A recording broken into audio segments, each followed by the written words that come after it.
Mis on tuumapatarei?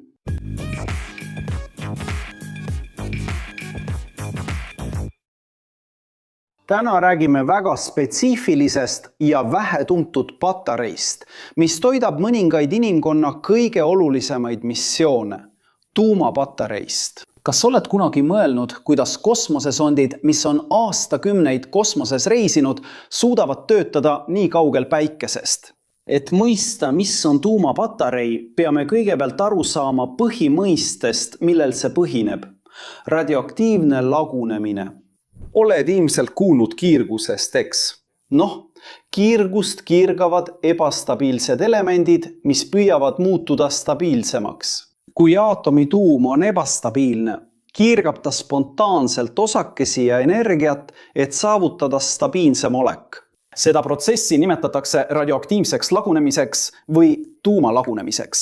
Kui see juhtub, muutub element sageli teiseks elemendiks, sest tuum võib selle protsessi käigus kaotada prootoneid. Aga mis see kõik patareiga seotud on? Kogu see lagunemise käigus vabanev energia saab ära kasutada elektri tootmiseks. Kujuta ette loomulikku protsessi, mis vabastab pidevalt energiat, ilma et oleks vaja laadimist või välist kütust. Lihtsalt loodus teeb oma tööd. Tuumapatarei, tuntud ka kui radioisotoopide termoelektrigeneraator ehk RTG, on seade, mis toodab elektrit radioisotoobi radioaktiivsel lagunemisel vabaneva soojuse abil. Aga proovime seda veidi lihtsustada. Erinevalt tavalisest patareist, mis salvestab keemilist energiat ja vabastab seda järk-järgult kuni tühjenemiseni, kasutab tuumapatarei pidevalt radioaktiivsete elementide lagunemisel vabanevat looduslikku energiat. Aga kuidas see täpselt töötab? Idee on lihtne. Kui radioisotoop laguned, vabastab ta soojust. See soojus püütakse kinni ja muudetakse elektriks termoelektrilise protsessi kaudu. Kujuta ette erilist materjali, mis suudab muuta temperatuuri erinevused elektriks. Kui asetad selle materjali kuuma allika, mida tekitab radioaktiivne lagunemine, ja külma allika, näiteks tühja kosmose vahele, tekitab see elektrivoolu. See on nagu sul oleks väike radioaktiivne päike kapslis, mis soojendab pidevalt selle erilise materjali ühte külge. Nüüd saame paremini aru, kuidas soojust kinni püütakse ja elektriks muudetakse. Radioisotoop asetatakse väga hästi kaitstud kapslisse. See radioisotoop laguneb loomulikult ja vabastab alfa või beeta osakesi, mis põrkuvad ümbritsevate aatomitega, tekitades soojust. See soojus ei lähe raisku. See soojus püütakse kinni materjali poolt, mida nimetatakse termopaariks ehk termoelektriliseks elemendiks. Termopaar on põhimõtteliselt seade, mis on valmistatud kahest erinevast omavahel ühendatud materjalist. Kui sa kuumutad termopaari ühte poolt ja hoiad teist poolt külmana, saavad kuuma materjali elektronid energiat ning hakkavad liikuma külma poole. See elektronide liikumine ongi täpselt see, mida me nimetame elektrivooluks. Mida suurem on temperatuuride erinevus termopaari kahe poole vahel, seda suurem on tekitatud elektrivool. Kosmoses muutub termopaari külm pool äärmiselt külmaks, sest kosmos on vaakum ja seal ei ole õhku, mis soojust edasi kannaks. See tekitab tohutu temperatuuride erinevuse kuuma poole, mida soojendab radioaktiivne lagunemine, ja külma poole, mida jahutab kosmos. See temperatuuride erinevus ongi põhjus, miks tuumapatarei on kosmoses nii tõhus.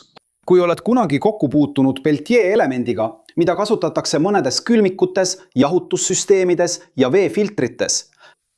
See ongi täpselt termopaar, ainult et nende puhul juhime me neisse elektrivoolu, et tekitada temperatuuride erinevus, kus üks pool läheb kuumaks ja teine külmaks. Aga kui sa ühendad selle Peltier elemendi lahti, soojendad ühte poolt ja jahutad teist, kui sa kasutad multimeetrit selle elemendi peal, siis näed, et see hakkab tootma elektrit tänu temperatuuride erinevusele kahe poole vahel.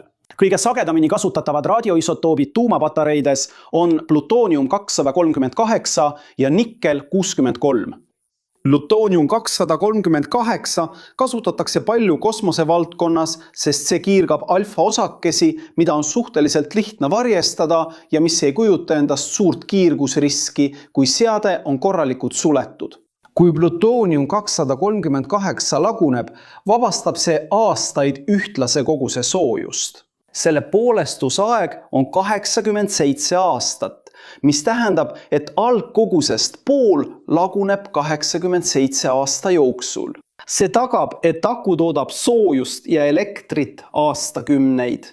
Nikkel 63 kiirgab beeta-osakesi ja seda kasutatakse uuemates rakendustes väiksema mahuga akudes. Selle poolestusaeg on 100 aastat, mis teeb selle samuti sobivaks pikaajalisteks rakendusteks. Aga mis on nende akude suur eelis? Need võivad töötada aastakümneid ilma laadimiseta. Kui tavaline aku kestab tunde või päevi, siis tuumaaku võib anda energiat 50 aastat või rohkem, sõltuvalt kasutatavast radioisotoobist. Kujutage ette akut, mille panete seadmesse ja te ei pea sellepärast pool sajandit enam muretsema. Aga te võite nüüd küsida, kus neid akusid kasutatakse? Kõige muljetavaldavam vastus peitub kosmoses. Kosmosesondid Voyager 1 ja Voyager 2, mis lasti välja 1977 aastal ja mis siiani saadavad andmeid maale, töötavad tuumaakude jõul. Voyager 1 asub enam kui 26 miljardi kilomeetri kaugusel maast, mis on võrdne 1 valguspäevaga maast. Piirkonnas kosmoses, kus päikesevalgus on nii nõrk, et päikesepaneelid ei suuda piisavalt energiat toota.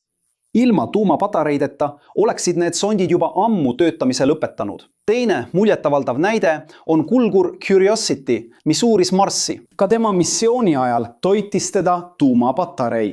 Marsil on päikesevalgus liiga nõrk, et päikesepaneelid suudaksid piisavalt energiat toota, eriti tolmutormade ajal, mis võivad kesta nädalaid. Tuumapatarei tagas, et kulgur töötas edasi isegi nendes äärmuslikes tingimustes. Lisaks kosmosemissioonidele on tuumapatareidel rakendusi ka meditsiinis. Mõned südamestimulaatorid näiteks töötasid varem tuumapatareidega. See oli 1970. aastatel, mis tagas seadme töö paljudeks aastateks ilma vajaduseta kirurgiliseks vahetuseks. Kuid lõpuks asendati need liitiumakudega, kuna tuumapatareid olid kallid ja tolleaegsed vooluringid muutusid kiiresti vananenuks. Praegu arendavad teadlased nende akude jaoks uusi rakendusi kaugandurites, uurimisrobotites ja isegi taasimplanteeritavates meditsiiniseadmetes. Kujutage ette andurit, mis on paigutatud Antarktika kaugemasse piirkonda, et jälgida kliimamuutusi. See andur peab töötama aastaid ilma hoolduseta keskkonnas, kus patareisid pole võimalik regulaarselt vahetada ning tuumapatarei sobiks selleks rakenduseks ideaalselt. Hiina teadlased esitlesid hiljuti uut hübriid-tuumapatarei prototüüpi, mis ühendab radioaktiivse lagunemise fotogalvaanilise tehnoloogiaga, lubades nende seadmete tõhusust veelgi suurendada. Vene teadlased arendavad samuti uusi tuumapatareide tehnoloogiaid kasutamiseks meditsiinis ja kosmosereisidel.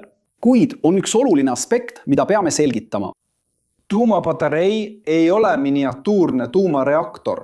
See ei tekita ahelreaktsiooni nagu tuumareaktor. Selle asemel kasutab see lihtsalt ära radioaktiivse lagunemise loomulikku soojust. See tähendab, et plahvatuse või kontrollimatu reaktsiooni oht on praktiliselt olematu juhul, kui element on suletud ümbrises. See erinevus on väga oluline. Tuumareaktooris toimub ahelreaktsioon, kus neutron põhjustab tuumalõhustumise, mis vabastab rohkem neutroneid, mis omakorda põhjustavad rohkem lõhustumisi ja nii edasi. Protsessis, mida saab kontrollida või mis võib muutuda kontrollimatuks. Tuumapatareis lagunevad aatomid lihtsalt loomulikul teel ilma igasuguse ahelreaktsioonita. See on nagu erinevus kontrollitud lõkke ja metsatulekahju vahel. Lisaks on kaasaegsed tuumapatareid projekteeritud mitme kaitsekihiga. Radioisotoop on kapseldatud materjalidesse, mis blokeerivad kiirgust, muutes seadme ohutuks nii käsitsemisel kui ka transpordil. Aga siis tekib küsimus, miks me ei kasuta tuumapatareisid kõige jaoks? Vastus peitub mitmes teguris. Esiteks on tootmiskulud väga kõrged. Üks tuumapatarei maksab $10,000, samal ajal kui tavaline patarei maksab vaid mõne $. Teiseks, kehtivad radioaktiivsete materjalide transpordi ja kasutamise kohta ranged eeskirjad. Kolmandaks on enamiku maismaa rakenduste puhul muud energiaallikad praktilisemad ja kättesaadavamad.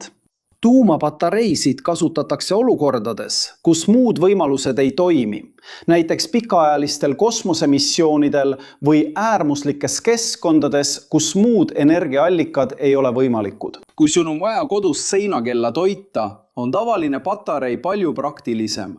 Aga kui sul on vaja Marsil sensorit 10 aastat töös hoida, on tuumapatarei ideaalne lahendus. Kui sa oled siiani jõudnud ja sulle video meeldis, siis kindlasti telli kanal, kui sa pole veel tellinud, pane like ja lülita teavitused sisse. Ja kui leiad, et meie sisu on huvitav, kaalu liikmeks hakkamist, et aidata meil siin platvormil sisu edasi toota ja olla meie videotes meeles peetud. Tahad rohkem teada kursuste kohta, mida soovitame? Skaneeri siin kõrval olevat QR-koodi või kasuta video kirjelduses olevat linki, et saada ligipääs mitmetele võimalustele arendada erinevaid oskusi, mis annavad sinu karjäärile eelise. Noh, kas sa teadsid sellest tehnoloogiast? Kas oled kuulnud, et tuumapatareid on juba üle 40 aasta toitud kosmosesonde? Millist rakendust pead sina kõige huvitavamaks? Kosmoseuuringud, meditsiin või keskkonnaseire? Kirjuta kommentaaridesse, tahan teada. Siinsamas kõrval on 2 huvitavat videot, mida sa pead kindlasti vaatama, et laiendada oma teadmisi ja rahuldada oma uudishimu.